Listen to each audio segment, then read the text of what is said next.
Good morning, everyone. This is Nathan Lindorf with The Rational Independent. On this beautiful Thursday morning, we are returning to the lefty outlet Common Dreams, which I was not familiar with prior to starting this video series, but is turning into one of my favorite places for reporting that's friendly to communists. Yeah. When I say that, I mean that they are more transparent in their reporting in showing their bias. Once again, everyone has bias. It's called being a human being. I'm actually grateful when people are more clear with their biases, because then you don't have to spend quite so much time trying to ferret out exactly what they're pushing towards. Senate Finance Chief: nothing unites the GOP more than helping rich people cheat on their taxes. Quick context, I guess the Congress is coming up against a debt limit. It's a weird legislative tool that basically, let's put it this way, it's kind of like the credit limit on your credit card. You agree with the bank that you can only withdraw X amount of dollars. And if you hit up against that limit, then your spending has to stop. The two ways to address that issue would be to pay down the balance on your card or to negotiate an increase of your credit limit. What Congress does is always the latter. The debt limit has been raised dozens, if not hundreds of times in the last few decades since it was implemented. And never once has anyone made a serious effort at saying, oh gosh, we hit the limit? What if we went the other direction? I am a fiscal hawk in the sense that I think we should spend less than we make. I guess that makes me a crazy person. It definitely makes me politically homeless. It's one of the main bones to pick that I have with President Donald Trump, because under his watch, the government spent like a madman. He showed absolutely no restraint in the spending.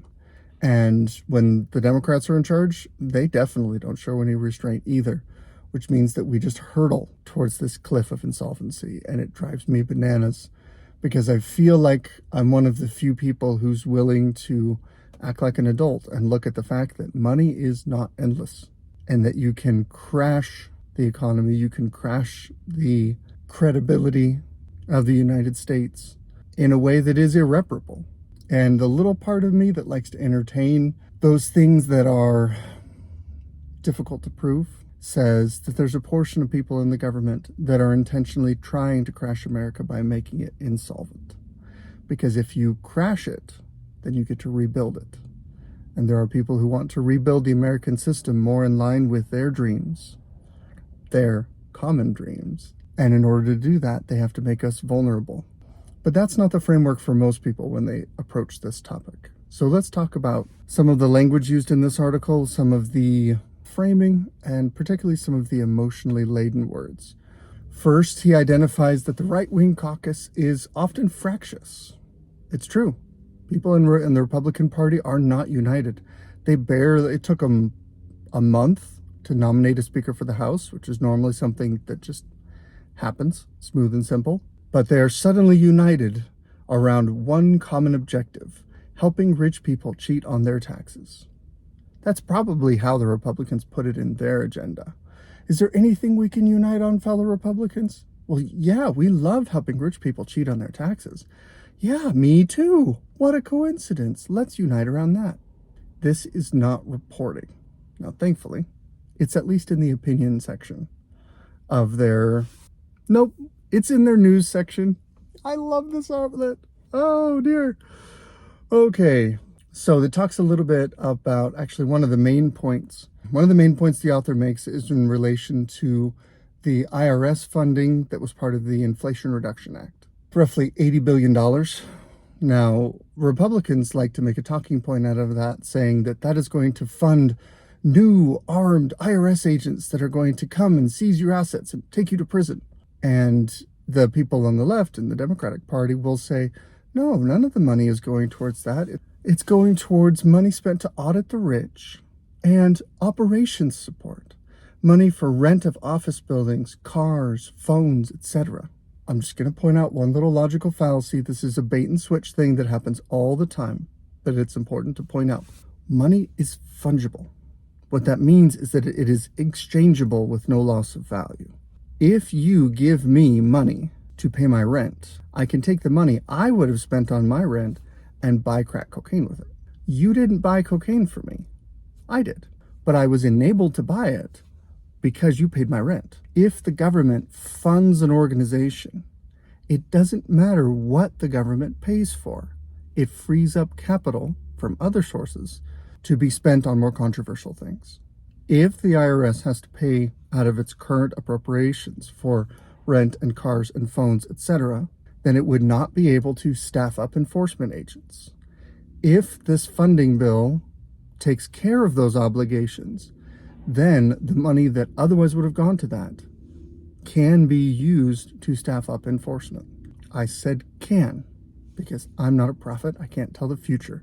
I don't know what the IRS is going to do with this. Maybe they'll buy a super yacht. I don't really care. But this bait and switch topic in this conversation that says, here's proof that the Republicans are wrong because it's actually going towards X, it is specious. By the way, the other common example of this sort of bait and switch is federal support for pro-abortion groups like Planned Parenthood. The federal government is barred in legislation from directly funding abortion.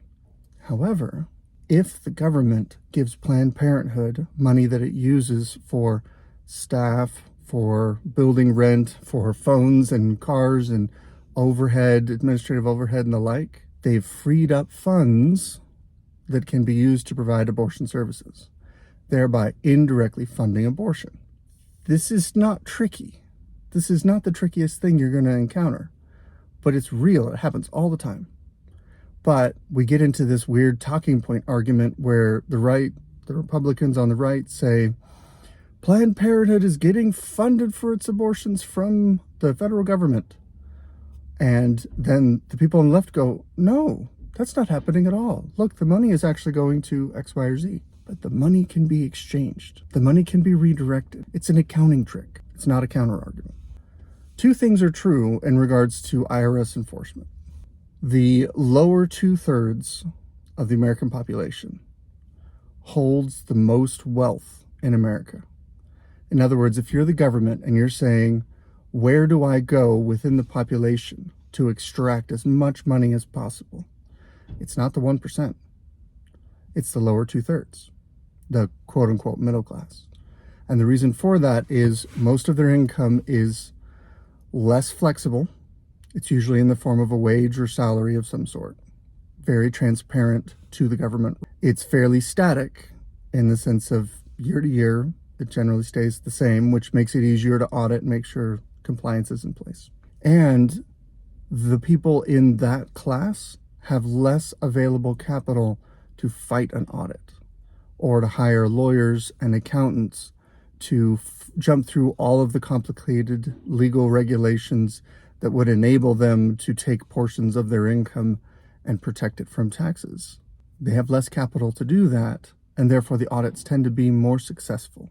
Because of that, the IRS for years has audited lower income people at a higher percentage rate than higher income people.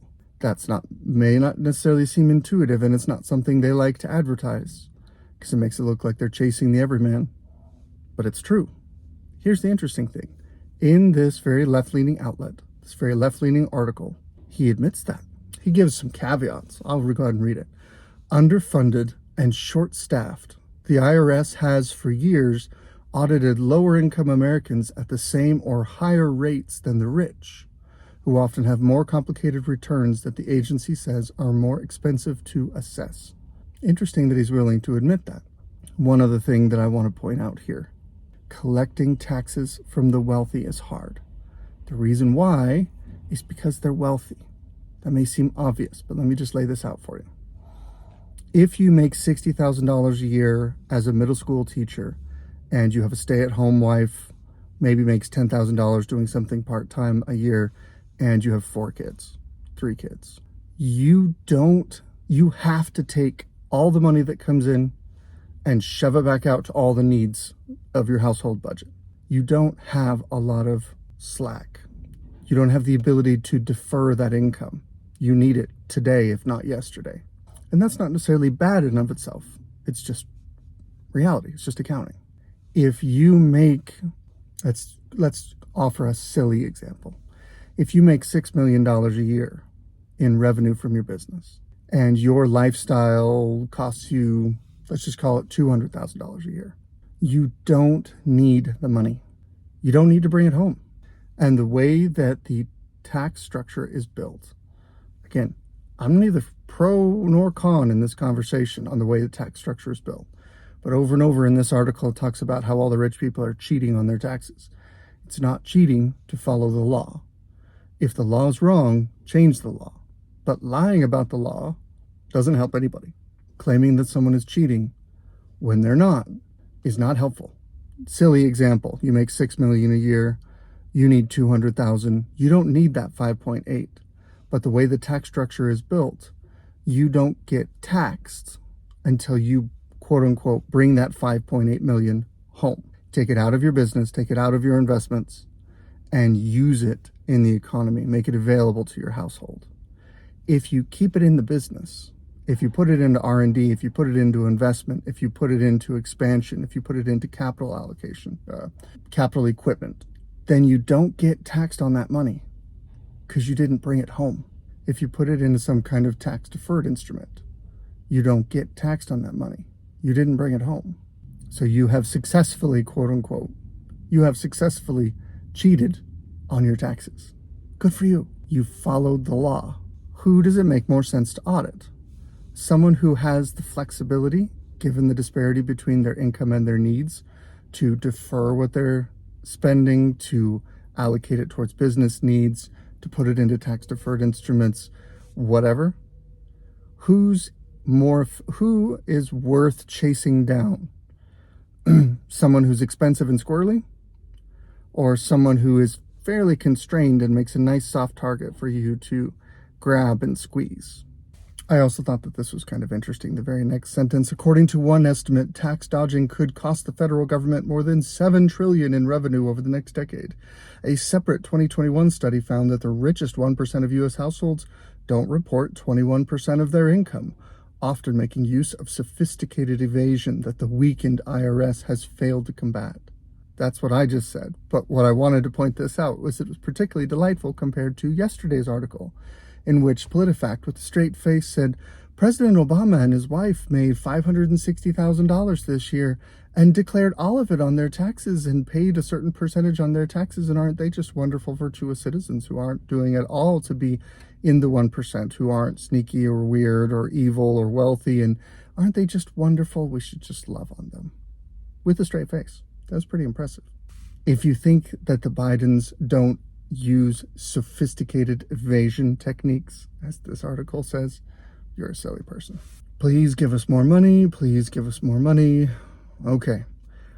I'm going to give him his last word. Republicans manufactured this crisis, and Speaker McCarthy's proposal to get out of it would destroy jobs, worsen healthcare, increase hunger, hurt the climate, and make millions of American families poorer, said Senator Ron Wyden on Wednesday.